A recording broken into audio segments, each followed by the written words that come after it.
नमस्कार जय श्री जगन्नाथ। तो आज मु फाइनाली भुवनेश्वर जाऊँगी। तो घरे रहिबा परे आज मोर घरे लास्ट दिन। आज मु जेहेतु भुवनेश्वर जाऊँगी तो बाप घर तो झील मैंने गला मनटा टिके दुख दुख लगे तो जीवाकू पड़ो। बाप घरे आम सब कुणिया एवं हो जाइए आसवा रहा पुणी थे जा पुणी आसवा पुणी जा एमती रहा।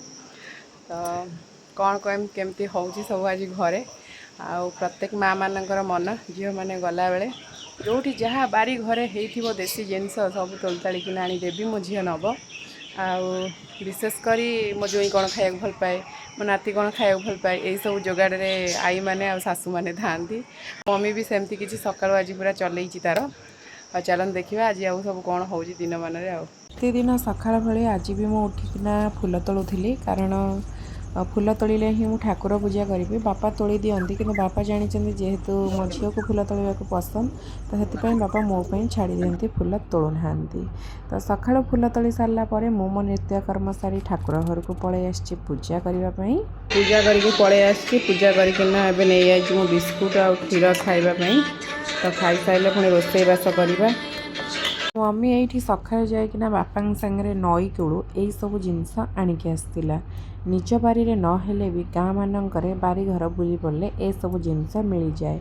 देसी जिनस बोले कखारु डंक ता जोई की भारी पसंद आ पोई ता सहित देइथिला सजना छुई।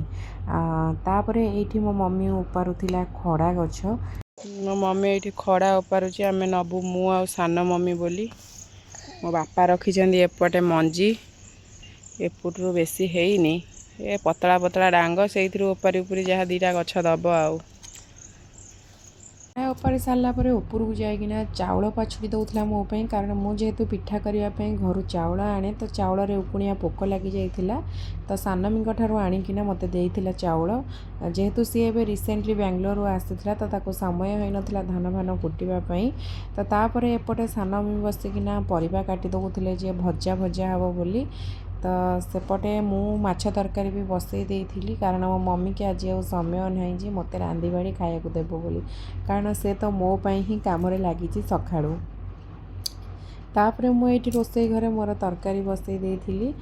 तरकारी बसईकिना मोर सेपटे मो बासन कुसन जहाँ पड़ी थाए भी माजी दिए कारण मते सब पकई पकई रखा जेहेतु भल लगे आ मु गला परे भी मम्मी की जमा काम करने को इच्छा भी लगे तो से तार टिके काम हल्का करदेवाई मो कम लगी थाए। मु रोसई सारिकिना तल घर को पलि आसती कारण जो गछ मम्मी उपाड़ देइथिला खड़ा गछ तो से खड़ा गछ को टिके सफा कर दउची कारण पत्र नहींकिना कौन भी करी ये सफा करदेले गाई खाईदेवे पत्र गुड़ा से नहीं पुणी फोपड़ा तड़ा करी। ये देखो ये शाग टिके यही शाग को एवं खुंटी खांटी देवी जतिक हो गोटे वक्त तो हम।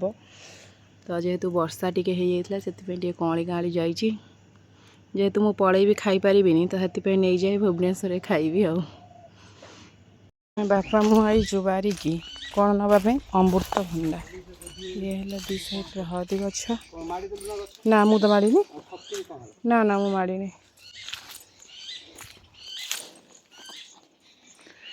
एड़ी केड़ी अमृत भंडा कौट आण पुणी जेहेतु जो जहाँ है सब खाई खुई दे जीवी ना आउ देखिए पाची ना सुखी जाइए हाँ मिट्टू खाइबा मुझे देखिले केते दिन है चढ़े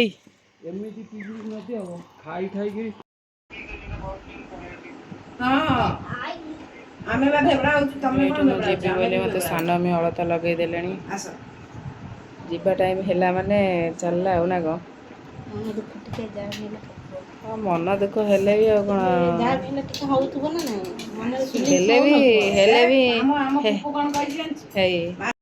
भी बुल चुई मुई दवाई सागर सान गला आहरी 7 दिन दियो हाँ मुझे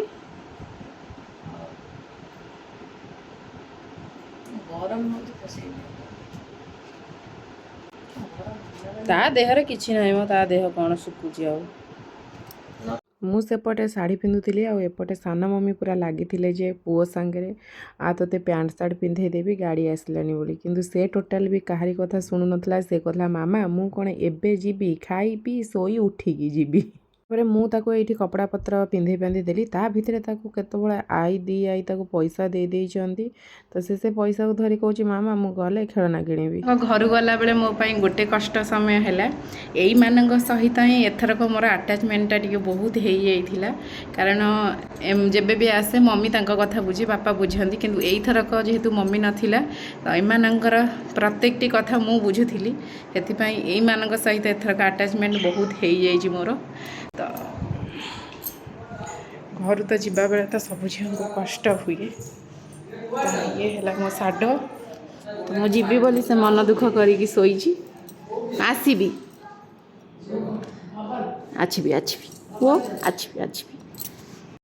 ମୁଁ ଏଇଠି ଯିବି ବୋଲି ମୋ ମମି, ସାନ ମମି ଆଉ ଏଇଠି ମୋର ଦାଦା ମାଟି ବୋହୁଛନ୍ତି। ମୁଁ ମାଟି ନେଇକି ଯାଉଛି ଭୁବନେଶ୍ୱର। ଆଉ ଏଇଠି ମୋ ପୁଅ ବି ରେଡ଼ି ହେଇଯାଇଛି। ଆମେ କୁଆଡ଼େ ଯାଉଛେ ଆଜି? ଧନ କୁଆଡ଼େ ଯାଉଛେ କହିଦେଲୁ? କ'ଣ ପାଇଁ ଯାଉଛୁ? ବାପା ବି ତାଙ୍କର ସାନ ବାପା କାହା ପାଖରେ କାକୁଡ଼ି ମଞ୍ଜି, ଜହ୍ନି ମଞ୍ଜି, କାକୁଡ଼ି ସାଗର ତ ନାହିଁ, କାକୁଡ଼ି ମଞ୍ଜି କାଠରେ। ଆଉ ଏଇଠି ଯିବି ବୋଲି ମୋ ଡିକି ପୁରା ଲୋଡ଼ ଅନଲୋଡ଼ ହେଇଯାଇଛି ବାପା। ଡିକି ଲୋଡ଼ ଅନଲୋଡ଼, ଇଏ ସାନ ମୀର ସବୁ। ହଉ ଆଉ କ'ଣ ଅଛି? ଭର ଜଲ୍ଦି ଭର। ଆଉ କ'ଣ, ଆଉ କୋଉଠି ମାଟି କାଦୁଅ ନାହିଁ, ଭର। ତ ଫାଇନାଲି ଆଜି ବର୍ତ୍ତମାନ ମୁଁ ବାହାରିଲି। ମମି କ'ଣ କହିବ? କିଛି ନାହିଁ, ଭଲ ଏମିତି ଯିବା ଆସିବା ଲାଗି ରହିବ ନା? ଲାଗି ରହିଛି, ଏମିତି ଖୁସିରେ ଯାଅ ଆସ। ଆଉ ଇଏ ହେଲେ ଆମ ଗାଈ ବାଛୁରୀ। ତ ଏଇମାନଙ୍କ ସହିତ ବି ଆଟାଚମେଣ୍ଟ ଆଉ ଟିକେ ଏଥରକ ହେଇଯାଇଥିଲା। ତ ଯିବାକୁ ତ ପଡ଼ିବ। ଆଉ କୁନି ବାଛୁରୀ ମାନେ ଗୁହାଳେ ଅଛନ୍ତି, ତାଙ୍କୁ ବି ଟିକେ ଦେଖିଦେଇକିନା ଆସେ, କାରଣ ତାଙ୍କ ଜନ୍ମ ବେଳଠାରୁ ମୁଁ ଯେହେତୁ ରହିଛି ତାଙ୍କ ପାଖରେ, ତ ମୁଁ ତାଙ୍କୁ ଡାକିଲେ ସେ ମୋ ପାଖକୁ ବି ଆସନ୍ତି। ତ ଟିକେ କୁନି ବାଛୁରୀଙ୍କୁ ଟିକେ ଦେଖିଦେଇକିନା ଯିବା। ଏଇଟି ଆମ କୁନି ବାଛୁରୀ ଚାମେଲି, ଚମ୍ପା ଏଇଠି ଶୋଇଛି ଆମ ଚମ୍ପିଟେ। ମୁଁ ତାକୁ କେତେ ଡାକୁଛି ଚମ୍ପା ବୋଲି। ହଁ ଚମ୍ପା ହେଇବା ଚମେଲି, ଚମ୍ପା ଚମେଲି ଆମେ ଆସୁଛୁ। ଚମେଲି ଆମେ ଆସୁଛୁ।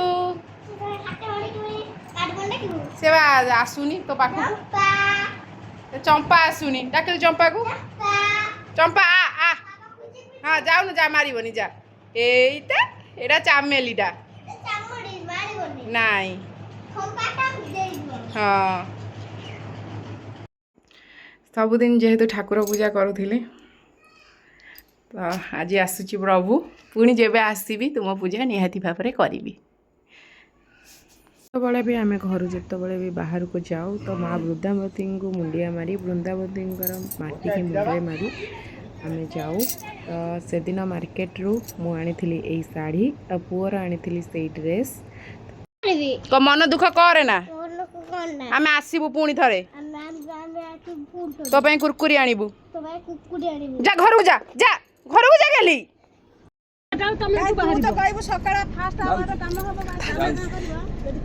ଯାଉଛି ଝାଳରେ କ'ଣ ହେଲୁଣୁ, କ'ଣ ଝାଳରେ କ'ଣ ହେଇଛି? ଏସି ନଗେଇଛୁ?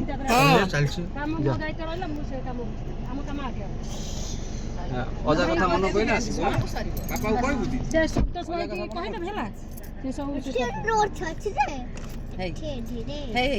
ଆଇ କିଛି ଦେଲାନି। କ'ଣ କହିବୁ?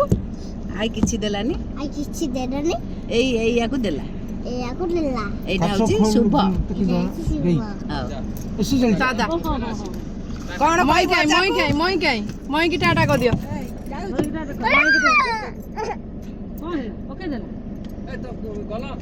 ଜୋତା ନେଲୁ, ଯୋଉ ଜୋତା ଆଣିଲୁ ଛାଡ଼ିକି ଗଲୁ, ସବୁ ନେଇକି ଟାଟା କରିଦିଅ ମଇଁକି।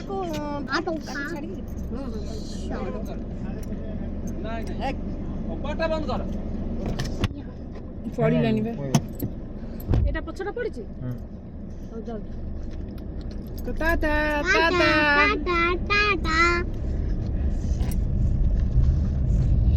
ହୁଁ ବାଟରେ ଚକୋଲେଟ କୁରକୁରି ଖାଇବୁ ହଉ ମନର କୋହ ଆଉ ଛାତିକି ପଥର କରିକିନା ଗୋଟେ ଝିଅକୁ ଆସିବାକୁ ପଡ଼େ ତାର ବାପ ଘରୁ ଶାଶୁ ଘରକୁ ପ୍ରତ୍ୟେକ ଥର ଆସିଲା ବେଳେ ସେଇ ସେମ୍ ସିଚୁଏସନ୍ ହୁଏ ପ୍ରତ୍ୟେକ ଝିଅମାନଙ୍କ ସାଙ୍ଗରେ ମୁଁ ଯଦି କାନ୍ଦିବି ମୋ ବାପା ମମି କାନ୍ଦିବେ ତ ସେଥିପାଇଁ ସେମାନଙ୍କ ମୁହଁରେ ହସ ଦେଇକିନା ମୁଁ ବାହାରି ପଳେଇ ଆସେ ତାପରେ ମନ ଭରି ଯେତେ କାନ୍ଦିବା କଥା କାନ୍ଦିଦିଏ ପୁଣି ଦେଖା ହେବା ଆଉ ଗୋଟେ ବ୍ଲଗ୍ରେ।